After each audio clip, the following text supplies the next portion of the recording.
कुछ गिरा क्या? नहीं तो मैडम। ठीक है, काम करो। जी सर, आपने मुझे फिर से बुलाया, सब ठीक है? अभी बताता हूँ। दरअसल मैं परेशान हूँ यार। जब हम लोग पैसे गिन रहे थे तब यहाँ पे 3 गड्डियाँ थी और अब देखो, अब सिर्फ 2 गड्डी है। एक गड्डी कहाँ गई? सर मुझे तो कोई आइडिया नहीं है, क्योंकि जब हमने काउंट किए थे तो सारे पैसे पूरे थे। अरे वही तो मैं कह रहा हूँ, क्योंकि जब हम पैसे गिन रहे थे तब इस कैबिन में से तुम और मैं थे, तो पैसे जा कहाँ सकते हैं? सीधे ही मौका है उस चौकीदार को फंसा देते।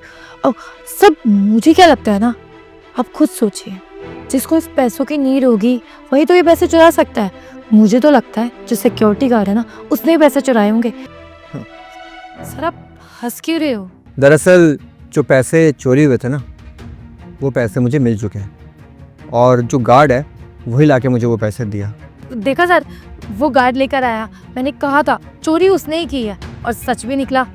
चुप करो तुम, मुझे सब पता है कि पैसे किससे चुराए हैं। अरे उस बेचारे ने तो ये पैसे लाके मुझे वापस किए हैं। पैसे जो कम लग रहे हैं मुझे। सर ये रहे आपके पैसे। तेरी इतनी हिम्मत कि तू मेरे कैबिन में से पैसे चोरी करके भागेगा? हाँ सर आप प्लीज़ थोड़ा शांत हो जाइए। और ये पैसे मैंने नहीं चोरी किए। किससे चुराए थे पैसे? सर आपकी जो सेक्रेटरी है ना, ये पैसे उसके पास मिले मुझे। दरअसल वो फाइल में रख के ले जा रही थी और गिर गई गलती से। तभी मुझे थोड़ा शक हुआ कि ऐसे फाइल में पैसे रख के कौन लेके जाता है, इसलिए मैंने पैसे उठा के आपसे पूछना सही समझा।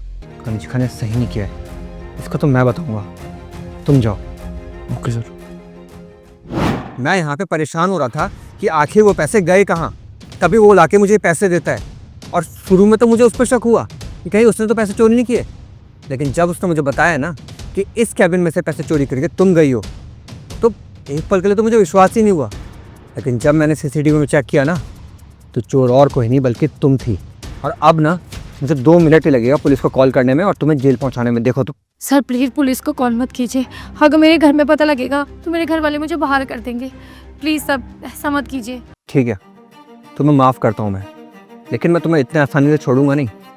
तुम्हारे इस मंथ की सैलरी मैं कट करता हूँ और तुम्हें अभी के अभी इस कंपनी से निकालता हूँ, समझी? और आज के बाद कभी अपनी शक्ल मत दिखाना। सर इस मंथ की सैलरी, सर प्लीज ऐसा मत कीजिए। क्यों ना काटूं सैलरी?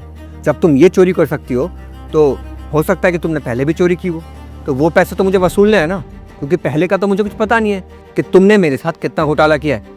तो इसलिए मैं तुम्हारे इस मंथ की सैलरी काटता हूँ और तुम्हें अभी कभी इस कंपनी से निकालता हूँ। Get out from here. Please sir सोच लीजिए। बोल दिया ना, जाओ यहाँ से।